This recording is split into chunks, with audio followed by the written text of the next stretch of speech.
All right, one more video. I'm gonna show my Ethereum trade and I'm gonna explain my thesis behind. So basically, I like doing this kind of leverage trades. I take 1% of my net worth. Usually I use 3 or 4 times leverage. So it's gonna be kind of a 3 to 5% of my net worth buying power. And I divide in like 8 to 10 target buys. That's how I call it, right? So I did it last time in Bitcoin in a crash that was, let me just quickly show here.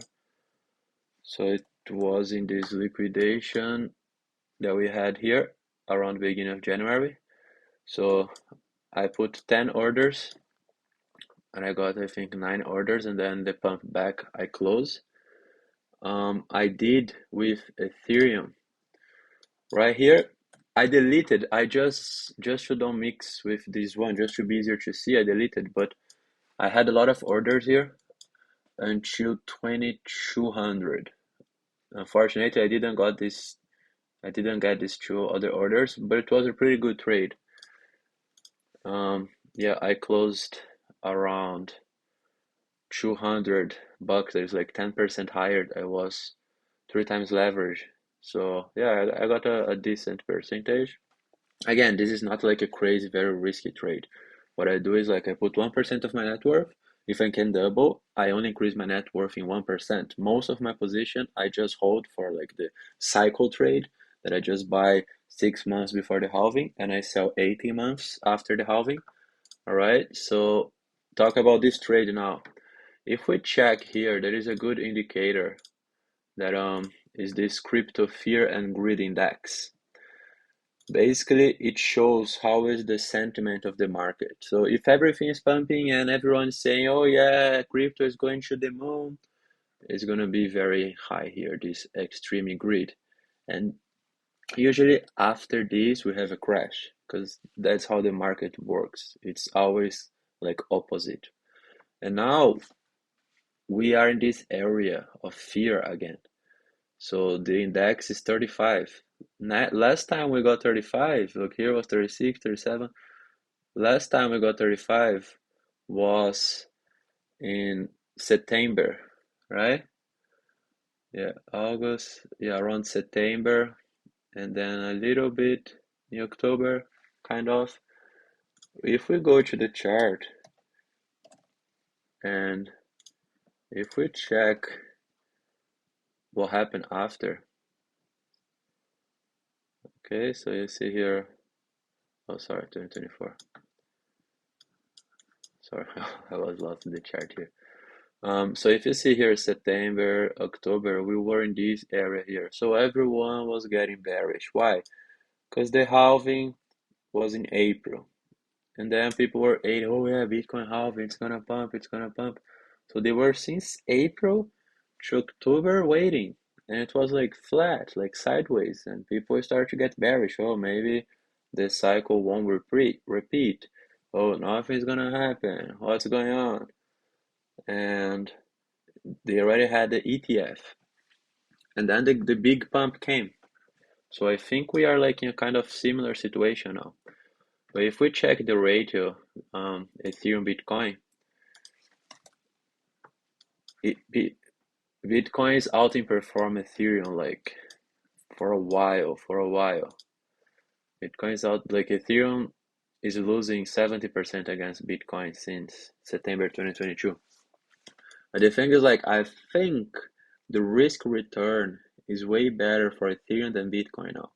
Again, in my main net worth, my main portfolio, I'm 50-50, the distribution between Ethereum and Bitcoin. But for trading, kind of short term, I'm more bullish with Ethereum, especially because if we see this chart here, in the previous cycles, between 7 to 10 months after the halving, Ethereum started to pump a lot against Bitcoin. And here are the same two rectangles, so that same period. So we are kind of close to that. There is another indicator that I like to see, that is to plot Ethereum Bitcoin with the balance sheet of Federal Reserve, the USA. So basically, it represents if we are in a QE or QT, there is quantitative easing, so injecting liquidity to the market, or quantitative tightening. That's what is happening now. So basically, the Federal Reserve it's removing liquidity from the market, and when we have this quantitative tightening, Ethereum doesn't perform well at all. It always loses value against Bitcoin. Even if it's in the past year, like it's very close. Just because I don't know why I'm not able to change the scale here, but you see, like it matches. You see, the balance sheet is increasing right after Ethereum pumps. They are decreasing. Ethereum versus Bitcoin lose value, and yeah, the scale is not that good here. But about this part of the cycle, if we have a pivot from the Federal Reserve and they start to inject liquidity to the market, I think the alt season is going to start.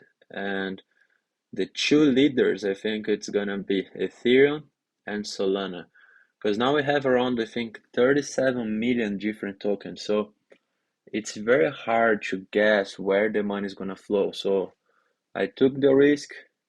Um, it's not performing well. I put 10% of my net worth in the beginning of the cycle in some altcoins. Some of them they perform like 7x.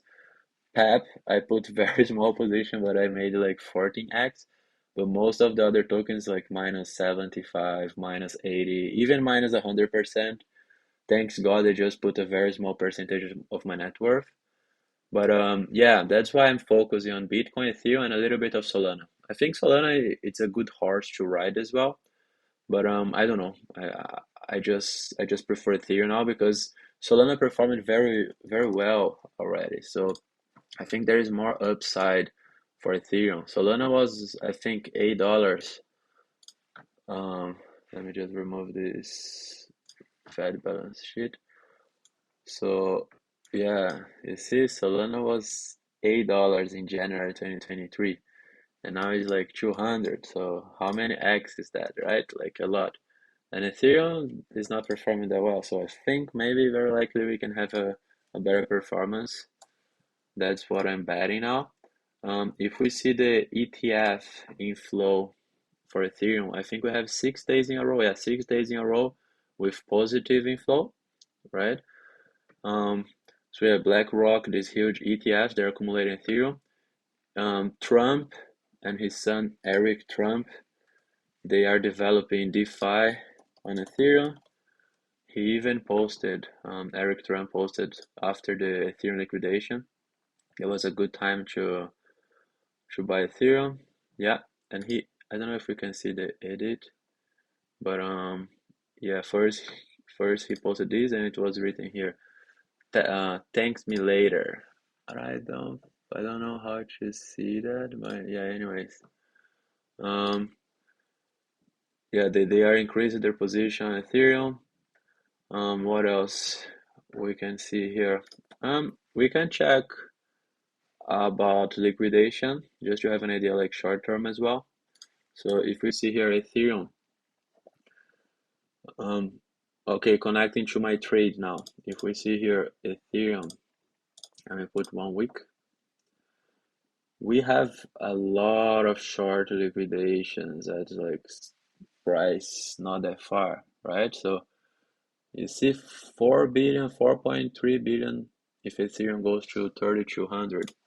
So let's say we have like a small crash here and more of my orders are gonna be filled. Let's say all of them are filled, for example, my average price is gonna be around 2,300. And then let's see the market goes up to liquidate all of those guys. And we go back to 3,200, right? So it's gonna be a 4.3 billion purchase power only by the liquidations, plus people buying, plus maybe FOMO, fear of missing out. Um, so yeah, I think in the short term here, it can be a nice trade. So if my average price be around like 2,300, and I'm not saying I'm gonna close, but only in this liquidation this liquidation location here, where it's gonna be like a huge liquidation. It's gonna be 40% profit, and I'm using 3 times leverage. So it's gonna be 100%, 120% profit. I'm putting 1% of my net worth, so I'm gonna increase my net worth in 1.2%, which is not bad in the short term, right? Plus my huge bags of Ethereum Bitcoin pumping together. That's just like an extra that I like to do with my cash, just to it's a little bit about mind control as well, because if I don't do anything, this crashes. I just see like my money going up and down. I don't know. I feel like that I could be doing something, right? And I like buying or doing something when the market's dropping, because instead of being like, oh no, my net worth is going down, I'm like, oh yeah, okay, let's try to do something. Let's try to make some extra money. And then when it pumps back, I'm gonna have my bags pumping plus this extra. And yeah, I think this trade is gonna do well. Like my last 2 trades that I did exactly the same thing, just trying to get these needle liquidations, right? Because like a snowball, people start to get liquidate and liquidate and force the price to go down, and all of these orders are filled, and then the markets recover. I also like to check the RSI. This one here, how can I? Yeah. So this chart here basically shows it's the relative strength index. So if the market goes down too fast, there is a formula. It's a lot of factors together, but basically a simple way to explain is like if the market goes down too fast, the RSI is going to be very low. It means it's oversold. So it's like a distortion in the market. Maybe because of liquidation, maybe because of fear, whatever the reason. Um, it goes to these levels here, and every time it's below 30 or around 30, or better say almost all the times, it comes back. So you see here we are close, but if all of these orders are filled, we are gonna go to maybe like 26, 25 here. You see, from this bottom here, up 32%. Here, you see, 26. From this bottom here, up, oh, sorry, up 27%. From this crash here, so you see, you got my point, right? And it's like, it's very fast. It's like a week. Like the same one that I got here, this previous one that I just closed, I it was from February 2nd until, yeah, it was like one day, 24 to 36 hours trade. So yeah, that's my thesis about the short-term period of Ethereum here. Maybe I will not close here. What I'm gonna do is like, let's say my average price is gonna be around 2,300. I'm gonna put a stop in the break even. So like, if the price keeping pump here, I'm gonna wait, because maybe we go to all-time high. Maybe we go break all of this resistance here, and we can try to break even the 4,800 resistance and go higher, because very likely I think we're gonna go to all-time high this cycle. I don't think that's it for Ethereum. It's gonna be the first time in history that Ethereum didn't reach all-time high in a cycle. So let's be bullish now, right? If my average price 2,300 and I hold until like, I don't know, 5K, right? It's gonna be around, let's say 120. 3 times leverage is gonna be 360.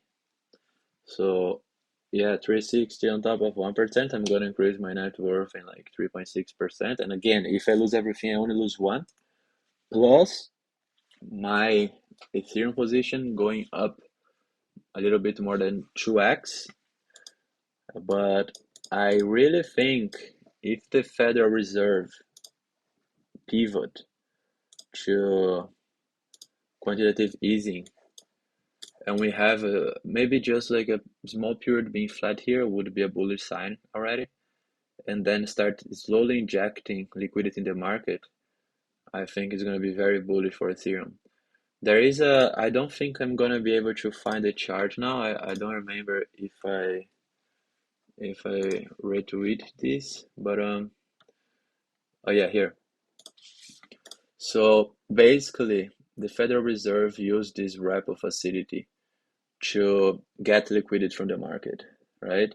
And it's almost empty. So if it gets empty, the Fed is gonna have to print money again. I say print money, but everything is digital right now, right? We don't print physical money anymore. And then it would bring a lot of liquidity to the market and pump Ethereum, Solana, and a lot of altcoins. So that's my thesis for the short term, like between 2 to 3 months. The next Fed meeting is in 41 days, 38 days. And let's see, like very likely we're gonna keep the interest rates. And I think we're gonna have one or two cuts this year, maybe one. And yeah, let's see. Let's keep following the market and see what's gonna happen.